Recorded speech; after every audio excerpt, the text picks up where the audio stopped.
Hello students. Last Saturday जो BCA का weekly test हुआ है, डिसोल्यूशन के चैप्टर पे वो टेस्ट था और दो क्वेश्चन मैंने उसके अंदर पूछे थे। तो आंसर्स तो आपने लिख दिया है, बट आज मैं उसके आंसर्स आपको यहाँ पे बताने वाला हूं। तो आप चेक कर लीजिए आपने जो लिखा है उससे ये आंसर्स मैच होते हैं क्या। तो दो क्वेश्चन थे। क्वेश्चन नंबर 1 जो था उसमें वन पार्टनर इंसॉल्वेंट और सेकंड क्वेश्चन जो था उसमें ऑल पार्टनर इंसॉल्वेंट। तो स्टार्ट करेंगे अपन। सबसे पहले क्वेश्चन नंबर 1 का आंसर देखेंगे। तो question, Shubhangi, Manisha and Sheetal are partners, they share profits and losses equally. तो बच्चों प्रॉफिट एंड लॉस रेशियो जो है वो इक्वली रेशियो है, पार्टनर्स का इक्वल रेशियो है। Their balance sheet as on 31 March 2025 was as follows. तो बैलेंस शीट के अंदर कैपिटल अकाउंट्स है शुभांगी मनीषा, रिजर्व फंड है, क्रेडिटर्स है और बिल्स पेबल है। और asset side machinery, stock, debtors है, less RDD, bills receivable, cash at bank और शीतल्स कैपिटल।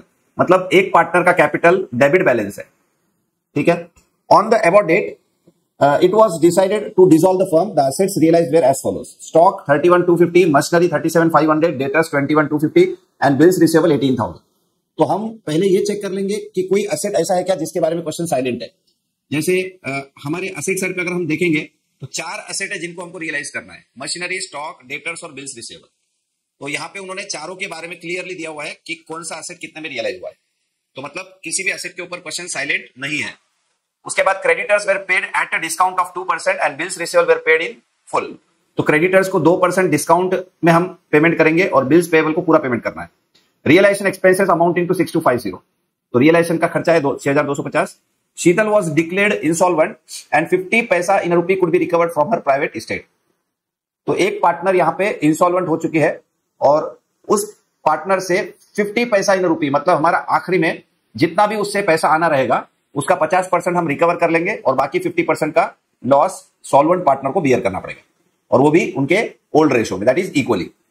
तो prepare realisation account, partners capital account and bank account. तो रेगुलर क्वेश्चन है एकदम। रियलाइजेशन अकाउंट, पार्टनर्स कैपिटल और बैंक अकाउंट, तीन ही चीजें बनानी है हमको। तो फॉर्मेट यहां पे मैंने रेडी रखा है: realisation account, partners capital account, partners capital account और उसके बाद नीचे बैंक अकाउंट। तो शुरू करते हैं। तो सबसे पहला स्टेप हमारा क्या होता है? सबसे पहले हम ओपनिंग बैलेंसेस जो जो पॉसिबल है वो लिख देते हैं बैलेंस शीट में से। जैसे बैलेंस शीट में पार्टनर्स के कैपिटल है, उसके ओपनिंग बैलेंसेस हम लिख सकते हैं। तो पार्टनर्स के कैपिटल बैलेंसेस लिख दो सबसे पहले, और दो पार्टनर का क्रेडिट बैलेंस है और एक पार्टनर का डेबिट बैलेंस है। दो पार्टनर के क्रेडिट बैलेंस है और एक पार्टनर का डेबिट बैलेंस है। तो कितना है देखो, शुभांगी का बैलेंस, शुभांगी का बैलेंस कितना है? शुभांगी का बैलेंस है 62,500, 62,500। उसके बाद में मनीषा का बैलेंस है 37,500, 37,500। और शीतल का डेबिट बैलेंस है 12,500, 12,500। और उसके बाद बैंक अकाउंट में भी बैलेंस ब्रॉट डाउन लिखना है, तो टू बैलेंस ब्रॉट डाउन 12,500। तो इतना बैलेंसेस लिखने के बाद हम बैलेंस शीट क्लोज करने की तरफ जाते हैं।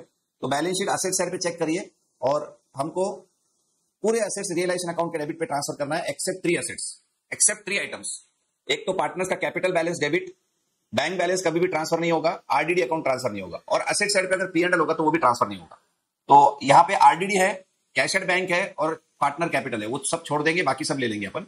तो मशीनरी, स्टॉक, डेटर्स और बिल्स रिसीवेबल, इन चारों आइटम को अपने को रियलाइजेशन अकाउंट के डेबिट पे ट्रांसफर करना है, एक एक असेट का नाम लिखते हुए। तो 2 मशीनरी, 2 स्टॉक, 2 डेटर्स और 2 बिल्स रिसीवेबल। मशीनरी का अमाउंट कितना है चेक करना है, 62,500। उसके बाद स्टॉक की वैल्यू कितनी है, 37,500। डेटर्स का वैल्यू कितना है, 27,500 एंड बिल्स रिसीवेबल का वैल्यू है 22,500। ओके, तो एसेट साइड पे अगर देखेंगे तो अब एक ही चीज बची वाली है, वो है आरडीडी, क्योंकि हमने बैंक बैलेंस ऑलरेडी बैंक में लिख दिया है, टू बैलेंस ब्रॉट डाउन, और शीतल कैपिटल जो है वो पार्टनर्स कैपिटल में लिख दिया है। तो आरडीडी अकाउंट को हम क्या करेंगे, रियलाइजेशन के क्रेडिट पे ट्रांसफर करेंगे बाय आरडीडी 2,500। तो now all asset side items has been completed. Now liability side पे क्या क्या बचा हुआ है? एक है रिजर्व फंड, जो हम पार्टनर्स में डिस्ट्रीब्यूट करेंगे। पार्टनर्स के अंदर रिजर्व फंड बांट देना है अपने को, कितने में कितना बांटना है? रिजर्व फंड है 22,500 और इक्वली बांटना है। तो 7,500, 7,500, 7,500 रिजर्व फंड को डिस्ट्रीब्यूट कर दिया। अब बचे दो लायबिलिटीज, क्रेडिटर्स और बिल्स पेएबल। तो यहाँ पे क्रेडिट साइड पे बाय क्रेडिटर्स और by bills payable book value पे लेना है, 37,500, 12,500। तो ये देख लीजिए 37,500, 12,500। नाउ बैलेंस शीट कंप्लीटली हमने क्लोज डाउन कर दी है। नाउ ऑन द एडजस्टमेंट में जाते हैं। On the above date it was decided to dissolve the firm, the assets realised were as follows. Stock 31,250, machinery 37,500, debtors 21,250 and bills receivable 18,000। तो इन सभी assets को हमको रियलाइज करना है। तो बाय बैंक लिखेंगे, अंडरलाइन करो, नीचे लिखो स्टॉक कितने पे रियलाइज हुआ है 31,250, मशीनरी 37,500, डेटर्स 21,250 और बिल्स रिसीवेबल 18,000। तो एक बार चेक कर लो, मशीनरी 37,500, डेटर्स 21,250 और बिल्स रिसीवेबल 18,000, बिल्स रिसीवेबल 18,000। तो आई होप यहां तक हो गया। अब इन सबकी टोटल भी करना है हमको, तो इसकी टोटल आएगी आपकी 1,08,000, 1,08,000 का टोटल आएगा। रियलाइजेशन अकाउंट क्रेडिट, तो bank account debit, bank account के डेबिट साइड में टू रियलाइजेशन 1,08,000। यहां तक आई होप सबका राइट आया होगा। अब आगे क्या करना है, next adjustment, creditor were paid at a discount of 2% and bills payable were paid in full, realisation expenses amounting to 6250।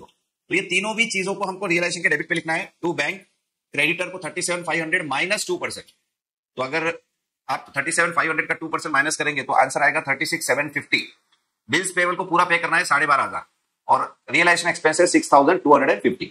और ये तीनों की टोटल हमको लिखना है 55,500, 55,500।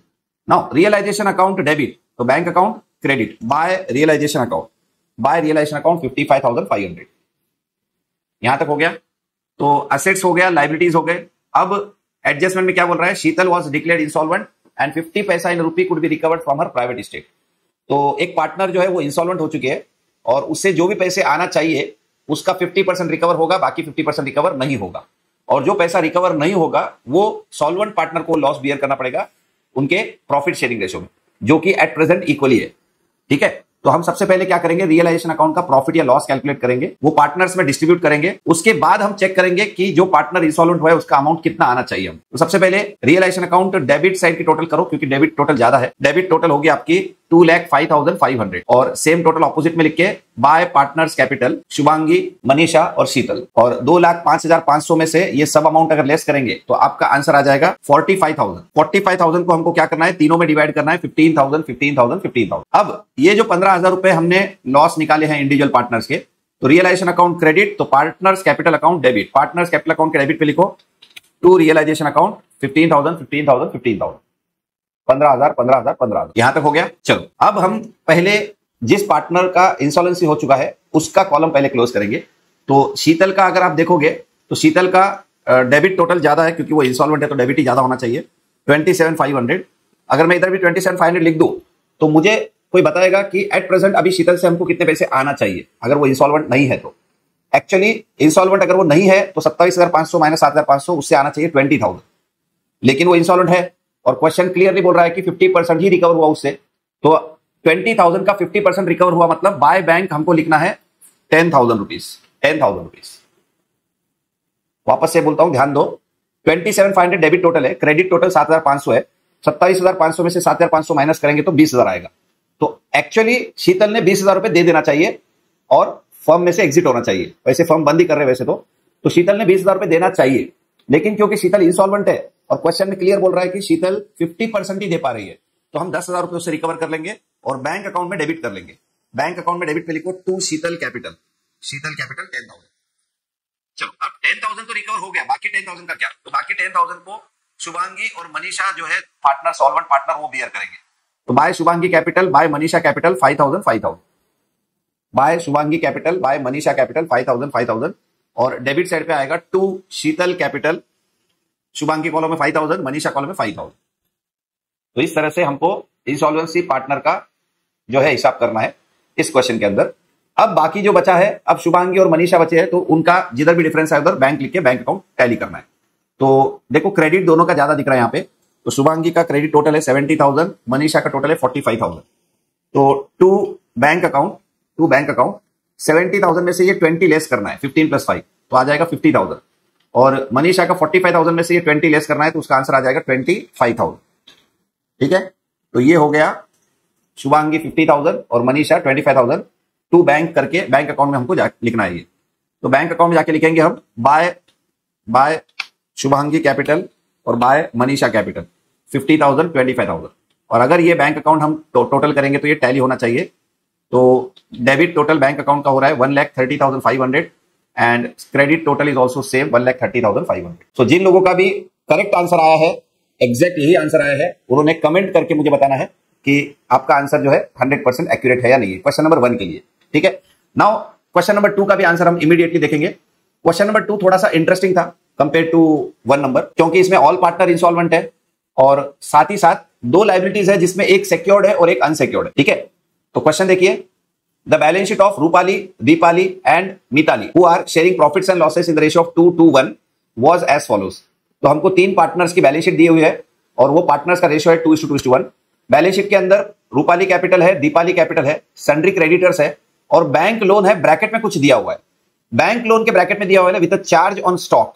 मतलब इसका यह है कि बैंक वालों ने स्टॉक पे चार्ज किया हुआ है। चार्ज करना मतलब उसके ऊपर उनका होल्ड है, जब भी स्टॉक बेचेंगे तो वो पैसा सबसे पहले बैंक वालों को दिया जाएगा, ऐसा मीनिंग है इसका। चार्ज का मतलब होता है उसके ऊपर उनका हक है, जब भी स्टॉक बेचेंगे तो उनको पैसा लेने का हक है उसके अंदर से। तो अपने पास एसेट साइड पे स्टॉक अमाउंट है भी 1,20,000 का और बैंक लोन है 1 लाख का। और अगर आप नीचे देखोगे एडजस्टमेंट में, तो स्टॉक से कितने पैसे रिकवर हो रहे हैं अपने को? स्टॉक से रिकवर हो रहा है 1,04,000 और बैंक लोन की अमाउंट है 1 लाख। तो बैंक लोन वाले वो 1,04,000 में से 1 लाख पूरे उनके रिकवर कर लेंगे और बचे हुए 4,000 जो है वो फर्म के लिए दूसरों को बांटने के लिए रहेंगे। ठीक है, मतलब उस स्टॉक के पैसे से अपने को पहले बैंक लोन वाले को पेमेंट करना पड़ेगा और एक्सेस जो रहेगा वो बाकी किसी को भी दे सकते हो आप। तो ये क्वेश्चन का एक इंपॉर्टेंट ये पॉइंट था। एसेट साइड फिक्स्ड एसेट है, गुडविल है, स्टॉक है, डेटर्स बैंक बैलेंस है और कैपिटल अकाउंट है पार्टनर का मिताली का डेबिट बैलेंस है एसेट साइड पे 40,000। On the above date the firm was dissolved, the assets realized as under fixed assets were sold for 1,80,000, stock realized 1,04,000, realization expenses amounting to 6,000, goodwill realized nothing। अच्छा, ये goodwill realise nothing नहीं भी दिया है तो goodwill का जब तक बोलेगा नहीं तब तक हमको उसका बुक वैल्यू पे रियलाइज हो रहा है ऐसा नहीं पकड़ना है। ठीक है, गुडविल इंटेंजिबल एसेट है, बाकी टेंजिबल एसेट्स के लिए कुछ नहीं बोला तो हम बुक वैल्यू पे सेल है बोल के पकड़ेंगे, लेकिन इंटेंजिबल एसेट के लिए रूल क्या है? When question is silent it should be considered as nil value. Question अगर साइलेंट है तो इंटेंजिबल एसेट की हम नील वैल्यू कंसीडर करेंगे। यहां तो क्लियर दे दिया, कोई प्रॉब्लम ही नहीं है। Assuming that all the partners are insolvent, prepare realisation account, partners capital account, bank account, sundry creditor account, bank loan account and deficiency account.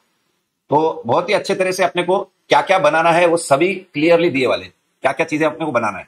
Generally ऐसे क्वेश्चन में जनरली ऐसे बोलता है प्रिपेयर नेसेसरी लेजर अकाउंट्स, तो उस time पे हमको सोचना पड़ता है कि इसमें से क्या क्या बनाना है हमको, लेकिन यहाँ पे तो क्लियर बोल दिया है कि हमको क्या क्या बनाने का है और उसको आंसर को कंप्लीट करना है हमको।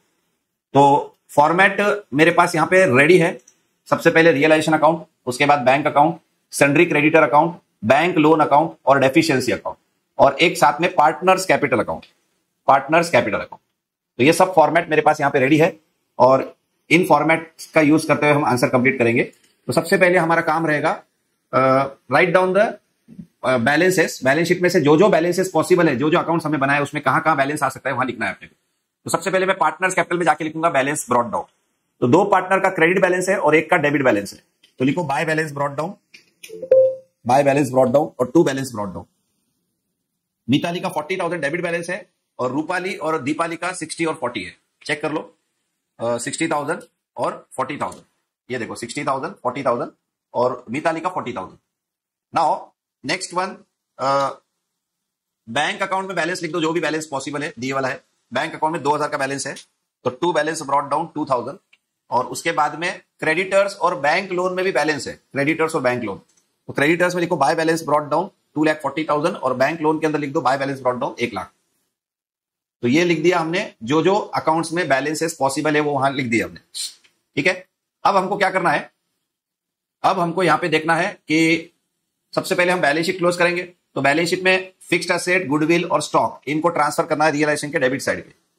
फिक्स्ड एसेट, गुडविल और स्टॉक, फिक्स्ड एसेट, गुडविल और स्टॉक बुक वैल्यू पे ट्रांसफर करना है। तो फिक्स्ड एसेट की वैल्यू है 2,18,000, गुडविल की वैल्यू है 60,000 और स्टॉक की वैल्यू है 1,20,000। तो एसेट साइड कंप्लीट हो गया। लाइबिलिटी साइड में क्रेडिटर्स हो गया, बैंक लोन हो गया, दीपाली रूपाली सब हो गया, राइट। तो यहां तक हो गया सबका। बैलेंस शीट में देख लो कुछ भी नहीं बचा हुआ है। बहुत से अकाउंट्स के हमने बैलेंसेस लिखे थे और जो जो अकाउंट के बैलेंसेस नहीं लिखे, जिनका अकाउंट नहीं बनाया गया, वो हमने रियलाइजेशन में ट्रांसफर कर दिया। Now on the above date the firm was dissolved and the asset realised as under fixed asset were sold for 1,80,000। तो पहले हम क्या करेंगे? एसेट्स रियलाइज कर लेंगे बाय बैंक। फिक्स्ड एसेट से 1,80,000 रुपए और स्टॉक से आ रहा है हमको 1,04,000 रुपए, टोटल मिला के 2,84,000। तो रियलाइजेशन अकाउंट क्रेडिट तो bank account, debit to realisation और 2,84,000 का इनफ्लो हो गया, 2,84,000 रुपए के फंड्स अपने पास जमा हो गए।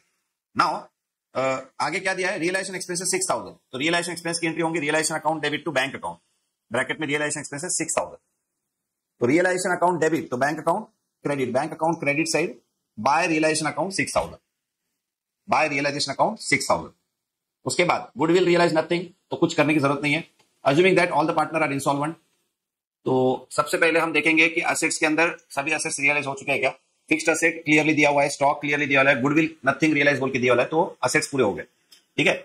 और बाकी लायबिलिटी वगैरह का हम आगे देखेंगे। सबसे पहले अब क्या करना है, रियलाइजेशन अकाउंट का प्रॉफिट या लॉस निकालना है। तो रियलाइजेशन अकाउंट का डेबिट टोटल पहले करेंगे, क्योंकि डेबिट ज्यादा दिख रहा है यहाँ पे, तो डेबिट टोटल हो गया 4,04,000। 4,04,000 में से अगर मैं 284 माइनस कर दूं, तो bye partners capital Rupali, Deepali और मिताली 221 में ये लॉस को हमको बांटना है। तो 2,84,000 अगर 4,04,000 में डिफरेंस निकालेंगे तो 1,20,000 का डिफरेंस आएगा, 1,20,000 का लॉस। इसको हम बांटेंगे कौन से रेशो में, 2:1 के अंदर। तो 2:2:1 मतलब डिवाइड बाय 5 करना पड़ेगा, तो 24,000 इंटू 2 48 48 और 24 48,000 48,000 24,000। नाउ रियलाइजेशन अकाउंट क्रेडिट तो partners capital account debit to realisation account 48 48 और 24, लॉस लिख दिया आपने पार्टनर्स कैपिटल के अंदर। चलो अब पार्टनर्स कैपिटल अकाउंट क्लोज करने के पहले हम क्या करेंगे, सबसे पहले वो बैंक लोन जो है सिक्योर्ड बाय स्टॉक उसको हम पेमेंट कर देंगे, क्योंकि उनको चाहिए 1 लाख रुपए और उनका स्टॉक का अमाउंट मिला है अपने को, जो फर्म का स्टॉक है, लेकिन क्योंकि वो सिक्योरिटी बोल के दिया हुआ था तो उससे जो पैसा मिला है वो 1,04,000 मिला है। तो बैंक लोन वालों को पूरा पेमेंट कर दो 1 लाख रुपए, बैंक लोन वालों को पूरा पेमेंट कर देना है 1 लाख रुपीज। तो तुम्हारा बैंक बैलेंस 1 लाख रुपीज से कम हो जाएगा by bank loan 1 lakh rupees, 1 lakh से बैंक बैलेंस रिड्यूस हो जाएगा क्योंकि बैंक लोन का पेमेंट आपने कर दिया, ठीक है। हाँ, अब पार्टनर्स से तो कोई पैसे रिकवर नहीं हो रहे, तीनों पार्टनर इंसॉल्वेंट हो चुके हैं, कोई पार्टनर पैसे नहीं ला पा रहा है। तो अब हमको क्या करना है, सबसे पहले क्रेडिटर, अभी बैलेंस कितना है बैंक में ये चेक करो, और वो पेमेंट पूरा क्रेडिटर को दे देंगे अपन, क्योंकि क्रेडिटर अकेला पर्सन बचा हुआ है। तो क्रेडिटर अकेले है, तो अभी क्या करेंगे, सबसे पहले बैंक का टोटल डेबिट 286, क्रेडिट में 1,06,000, तो बाय क्रेडिटर्स या बाय सन्ड्री क्रेडिटर्स कितना 1,80,000। तो बैंक अकाउंट क्रेडिट तो sundry creditor account debit to bank account 1,80,000। तो बच्चों बैंक बैलेंस जो भी था हमारे पास वो हमने क्रेडिटर को पेमेंट कर दिया, क्योंकि क्रेडिटर अकेला बचा था। तो अब हमको क्या करना है, क्रेडिटर का जो बैलेंस आ रहा है उसको डेफिशिएंसी में ट्रांसफर करना है। क्रेडिटर का जो बैलेंस आएगा वो डेफिशिएंसी में ट्रांसफर कर दो 60,000। तो क्रेडिटर अकाउंट डेबिट तो deficiency account credit by creditors account 60,000। Simply creditors का हम 60,000 रुपए नहीं दे पाए, क्रेडिटर्स का 60,000 रुपए फर्म नहीं दे पाया, ठीक है, उसको हम डेफिशिएंसी अकाउंट में ट्रांसफर कर दिए। अब पार्टनर्स कैपिटल में जिधर भी डिफरेंस आया उधर हमको क्या लिखना है, डेफिशिएंसी। तो देखो कौन से सेट का टोटल ज्यादा है, रूपाली का क्रेडिट ज्यादा है 60,000, तो यहां पे लिख दो टू डेफिशिएंसी 12,000। दीपाली का देखेंगे तो डेबिट ज्यादा है 40 है, क्रेडिट में 40 है, तो बाय डेफिशिएंसी 8,000। और मिताली का पूरा डेबिट टोटल ही है ज्यादा, क्रेडिट तो है ही नहीं कुछ 64, तो 64,000 मिताली में बाय डेफिशिएंसी 64,000। तो ये है फाइनली डेफिशिएंसी अकाउंट में जाने वाले अमाउंट, ये 8,000 64,000 और इधर 12,000। तो रूपाली अकाउंट डेबिट तो deficiency account credit, deficiency account के क्रेडिट साइड पे लिखो by Rupali capital, by Rupali capital account कितना अमाउंट है 12,000, रूपाली कैपिटल 12,000। और बाकी दो पार्टनर के जो बैलेंसेस है वो कितने हैं, दीपाली का 8,000 और मिताली का 64,000। तो डेफिशिएंसी अकाउंट में लिखो टू दीपाली और टू मिताली 8 और 64। तो अब अगर टोटल करेंगे डेफिशिएंसी अकाउंट का 64 प्लस 8 72,000 और 60 प्लस 12,000 72,000। तो इस तरह से ये आंसर्स जो थे आपने निकाले होंगे। जिन लोगों का क्वेश्चन नंबर 2 का भी आंसर करेक्ट आया है उन्होंने कमेंट करके बताना है कि टोटल दोनों क्वेश्चन के आंसर उनके करेक्ट है, पूरे आउट ऑफ मार्क्स उनको मिलने वाले, ठीक है। तो अगर किसी प्रकार का कोई भी इसमें डाउट है तो क्लास में आप पूछ सकते हो, और आगे के टेस्ट के भी मैं आंसर इसी तरह देते रहूंगा, ठीक है। Thank you.